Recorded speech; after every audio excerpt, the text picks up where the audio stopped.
Eva Martín es médico de familia, es investigadora de la enfermedad, es autora y coautora de autores en encefalomielitis miálgica y fibromialgia. También escribe en un blog llamado Punto de Encuentro, que es precisamente sobre encefalomielitis miálgica. Y es una portavoz activa sobre la enfermedad en redes sociales como Twitter. Ahí tiene sus seguidores y nosotros también estamos siempre al día de tus publicaciones.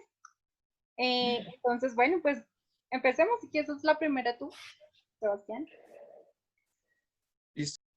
Listo. Listo. Entonces, la primera pregunta sería, sabemos que una de las razones por la que se acercó a encefalomielitis miálgica como profesional de la salud fue conocer dos pacientes con la enfermedad. ¿Cuáles fueron las razones? ¿Cuál fue lo que le pareció particularmente llamativo de estos casos?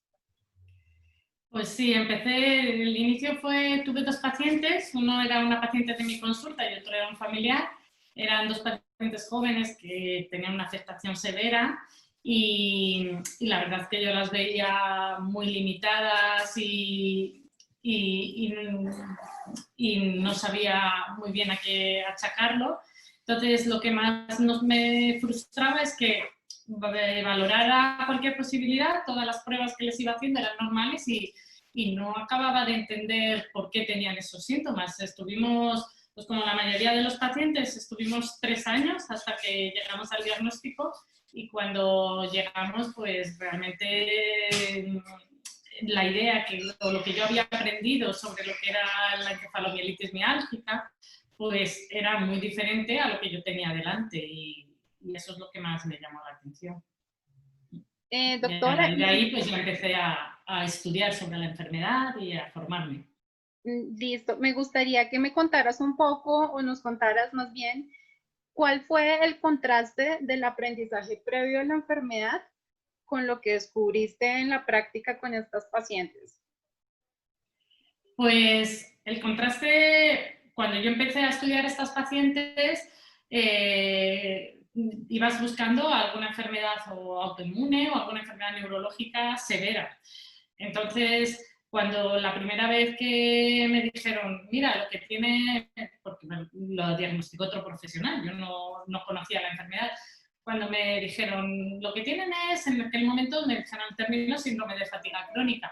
Pues mi primera idea es, no hombre, no, tú no sabes lo que le está pasando a mis pacientes, porque a mí lo que me han contado en la facultad del síndrome de fatiga crónica no tiene nada que ver con mis pacientes que están en silla de ruedas, que no pueden salir, que cuando, claro, llevaba tantos años, llevábamos ahí 3 años buscando y se habían perdido casi todas las posibilidades y la persona que lo diagnosticó era una persona que me merecía confianza, entonces decidí formarme, digo, a ver qué es lo que está pasando aquí.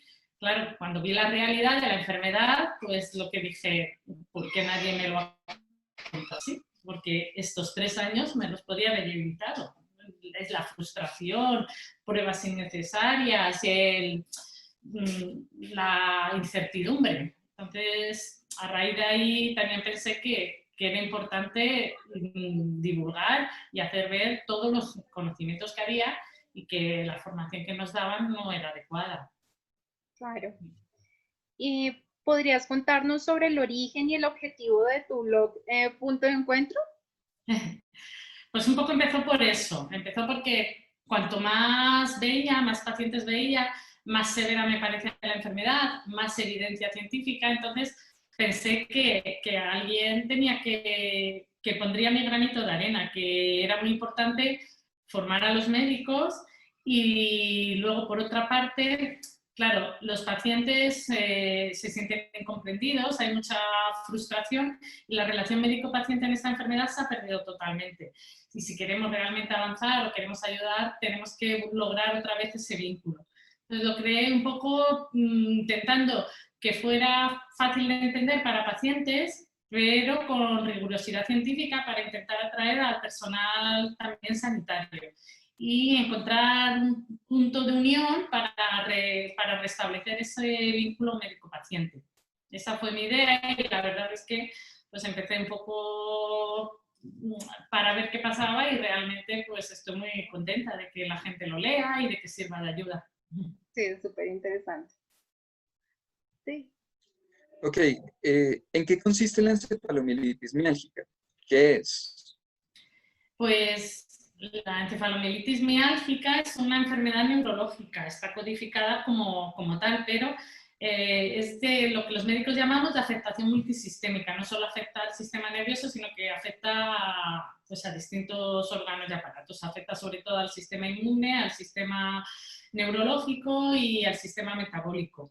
Entonces, lo que producen los pacientes es una fatiga severa, una fatiga que hay que saber identificar, que les limita su capacidad física y que esa fatiga va asociada a muchos síntomas de dolor, de problemas de sueño, de problemas para mantener la posición de estar de pie, de problemas digestivos y básicamente eso es lo que es la enfermedad. ¿Y qué podría originarla? No sabemos exactamente por qué empieza y cómo empieza. Sí sabemos que la mayoría de los pacientes son pacientes sanos y que hay algo que hace que se despierte la enfermedad. La mayoría de un porcentaje alto es después de una infección vírica. El paciente coge pues eso, una infección y no se recupera, pero eso no es el único detonante. Puede haber también personas que es después de estar en contacto con una sustancia química o personas que es después del parto o después de un estrés muy fuerte. Así que en la mayoría de los pacientes sí que hay algo que dicen, me pasó esto, y es como que en ese momento su sistema inmune o lo que suceda se activa y no son capaces de recuperarse. Suele empezar así, suele empezar por algo así. No sabemos exactamente lo que está sucediendo.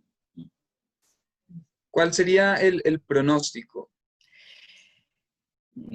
Como es una enfermedad que está a nivel clínico, pues en casi todo el mundo hay pocos médicos que lleven años siguiendo a pacientes, no tenemos, no puedo deciros, este porcentaje de pacientes va a ir mejor, este porcentaje. Sí que parece que después de el inicio suele ser bastante, la parte en muchos pacientes como más severa. De esos hay pacientes que con los años se quedarán igual, hay un porcentaje de pacientes que sí que mejorarán y cuando hablo en años a lo mejor la mejoría te viene en 5 o 10 años, no es que vayan a mejorar en 1 o 2, en términos generales. Y hay pacientes que serán los severos que realmente su situación clínica sí que se deteriora y llegan a estar pues, encamados, como todos sabemos. Yo diría que la mayoría se estanca o tiende a mejorar, pero la curación completa no me atrevería a decir, seguramente hay algún paciente, pero que no es tan común. Es crónica, es una enfermedad crónica. Listo. Doctora, cuéntanos, por favor, ¿cómo se diagnostica esta enfermedad? Diagnosticarla es difícil porque no hay un marcador biológico ni de ningún tipo, es decir, no hay una prueba que yo le haga a un paciente y le diga, pues mira, te ha salido y tienes encefalomielitis miálgica, que es lo que todos querríamos. Entonces, para diagnosticarla, primero hay que descartar todos los síntomas, todas las enfermedades, perdón, que pudieran dar síntomas similares y eso dependerá de cada paciente, de su sintomatología. Habrá que descartar enfermedades neurológicas, enfermedades autoinmunes, enfermedades genéticas, depende de los síntomas. Una vez hayamos descartado todas las enfermedades que consideramos que pudieran dar síntomas parecidos a los que tiene el paciente, tenemos que aplicar unos criterios diagnósticos. Los criterios diagnósticos son criterios clínicos, pero que hay que aplicarlos conociéndolos en profundidad. Ahí es donde a veces me parece que se genera un poquito de lío porque hay varios criterios clínicos y decimos, ¿y cuál aplicamos y cuál no? Pero no es tan complicado. Los primeros que aparecieron fueron los criterios de Fukuda. Esos criterios, aunque son muy conocidos, ya no se deben de utilizar porque no son selectivos. Diagnostican a muchos pacientes y a pacientes que realmente no tienen la enfermedad. Como se vio que esto era así, pues los expertos que hicieron otros criterios, que son los criterios canadienses del año 2003, estos son los más usados en investigación y yo creo que a nivel internacional son los más utilizados por los clínicos. y son unos criterios severos y son unos criterios totalmente validados. Después de estos criterios, pues intentando mejorar, intentando que los diagnósticos sean un poco más precoces, intentando que el diagnóstico en la clínica sea un poquito más rápido, pues tenemos los criterios de consenso internacional del 2011, que también son válidos, y los criterios del 2015 del Instituto Americano de Medicina, que son unos criterios más orientados hacia los clínicos para que en consulta podamos hacer un diagnóstico más rápido y que también, bien aplicados, estos 3 criterios son válidos. Y esos son los que hay que utilizar. Vale, gracias. Ok, ¿cuál es o cuál debería ser la especialidad médica a cargo de estos pacientes?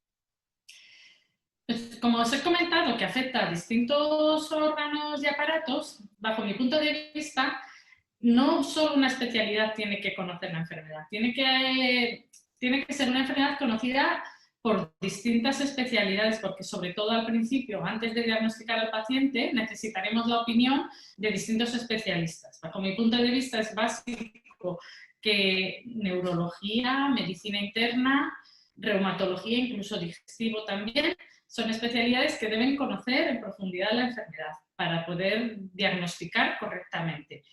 Luego, el seguimiento, ¿quién debe hacerlo? Pues creo que el seguimiento debe hacerlo aquel médico, independientemente de su especialidad, que se forme un poco más en profundidad en esta enfermedad, para luego saber los síntomas del paciente, qué síntomas son normales, o qué síntomas debemos hacer un estudio adicional.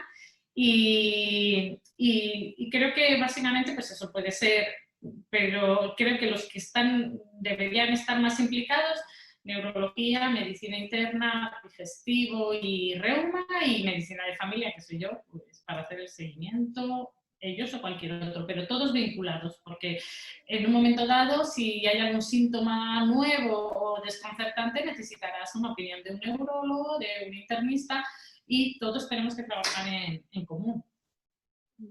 Eso es mi punto de vista. Vale. Bueno, en Colombia tenemos un problema grave con la encefalomielitis miálgica, y es que los médicos acá suelen dar el diagnóstico de fatiga crónica como si fuera un síntoma de la fibromialgia. Entonces, sería súper importante que nos contaras cuáles son las diferencias entre estas dos enfermedades.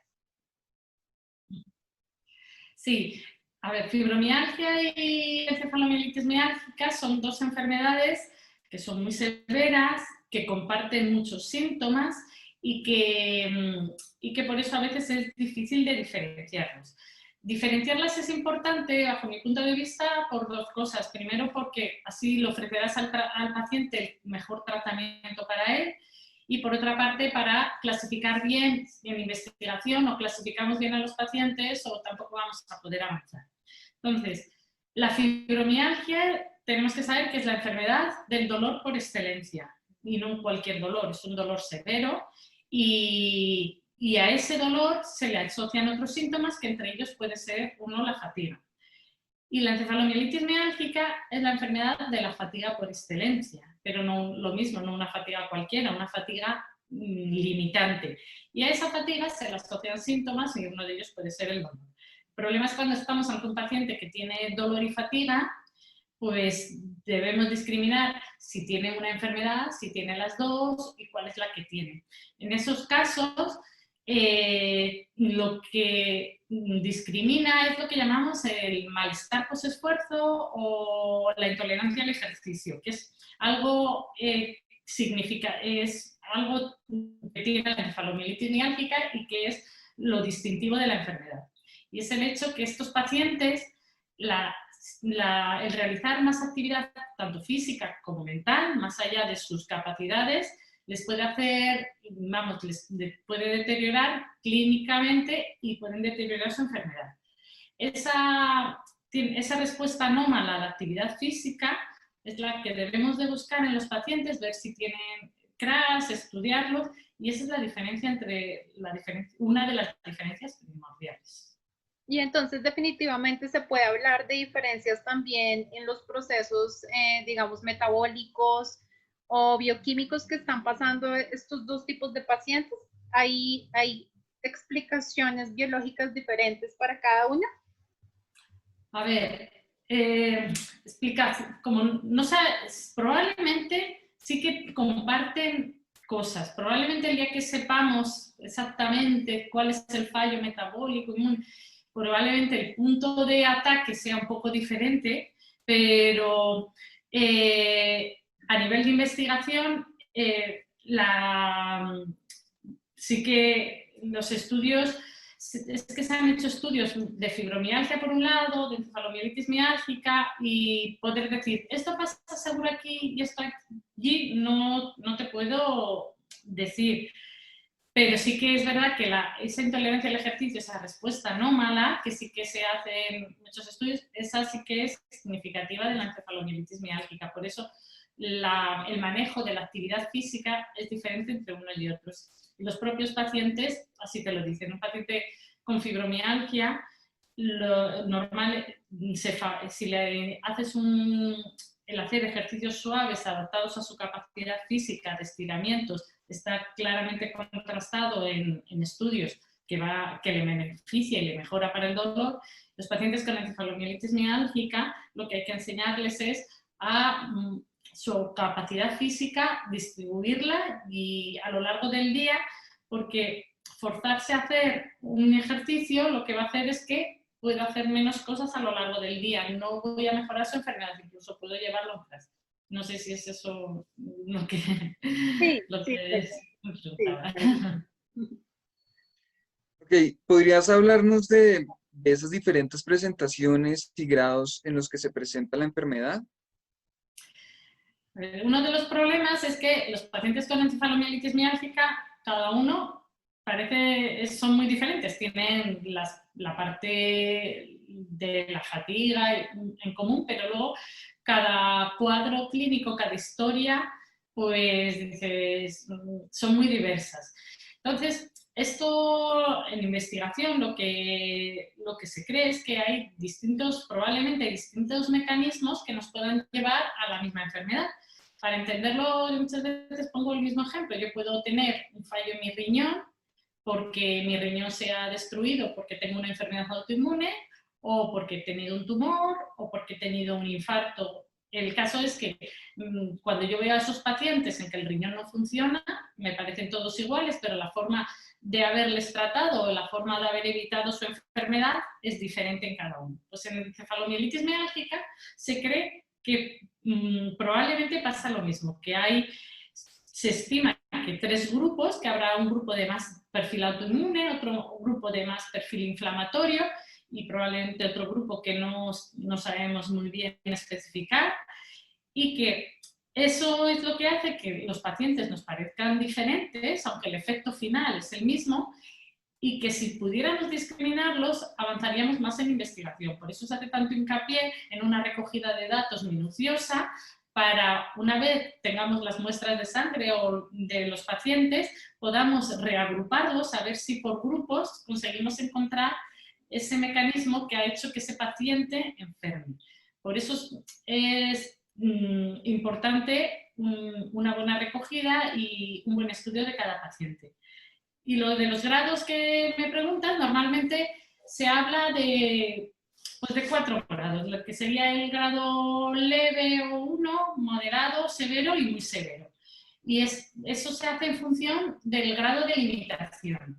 El grado más leve, que a mí no me gusta usar la palabra leve porque dices leve parece que no pasa nada. El grado leve, para ser diagnosticado de encefalomielitis miálgica, es que tengas una limitación del 50% de tu capacidad física y mental. Es decir, que tú puedas hacer la mitad de lo que haces normalmente. Eso no es leve.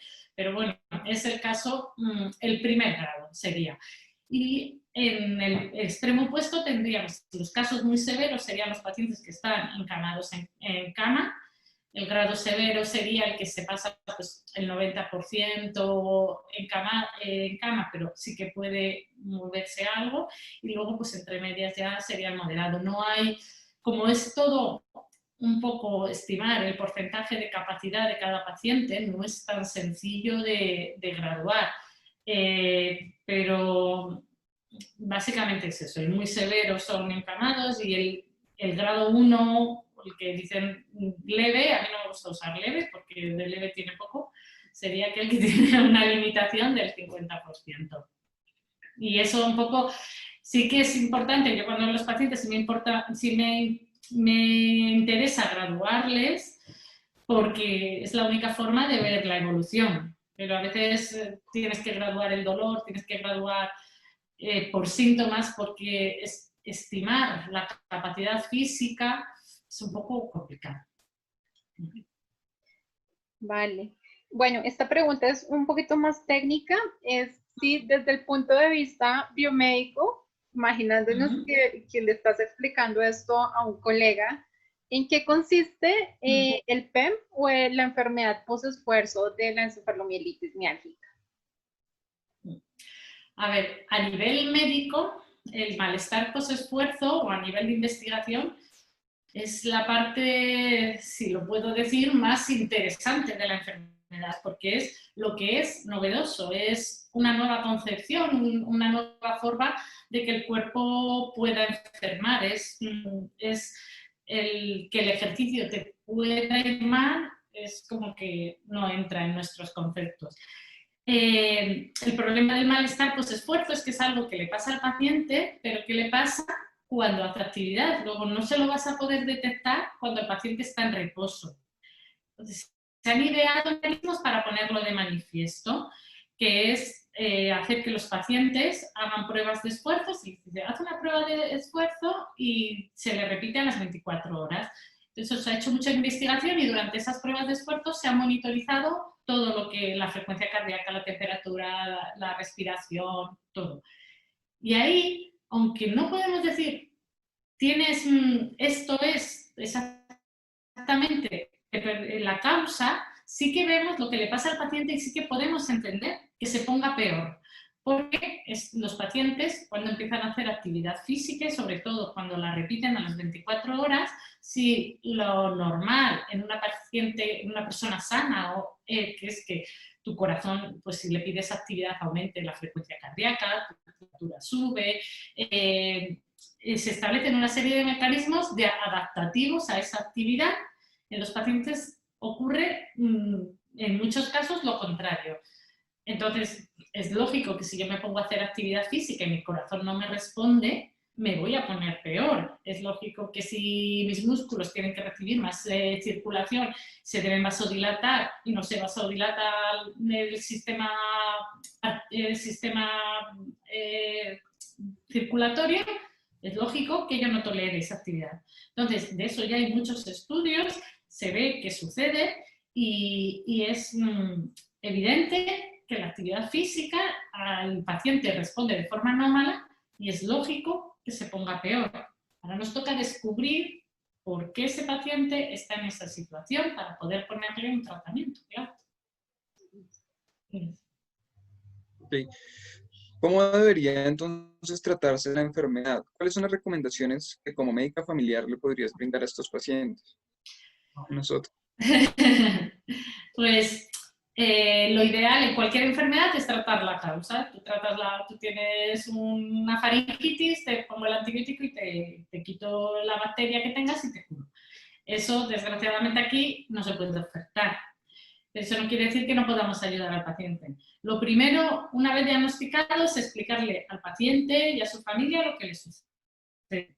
Enseñarle a manejar sus síntomas, enseñarle a que no cometa errores, a que no tenga esas recaídas porque se sobrepasen su actividad. Eso es lo primero. Y después nos tenemos que centrar en los síntomas.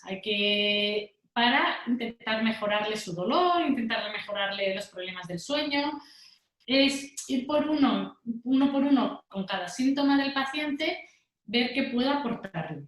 No es fácil porque los pacientes tienen muchas intolerancias y es algo con lo que hay que contar y hay pacientes que a lo mejor les puedes poner unos tratamientos y en otros, pero por eso es muy importante lo del vínculo, la relación médico-paciente para que haya un clima de confianza y saber que a lo mejor el tratamiento primero que te pongo luego te lo tengo que retirar para el dolor porque no lo toleras, pero eso no quiere decir que no intente mejorarte tu dolor.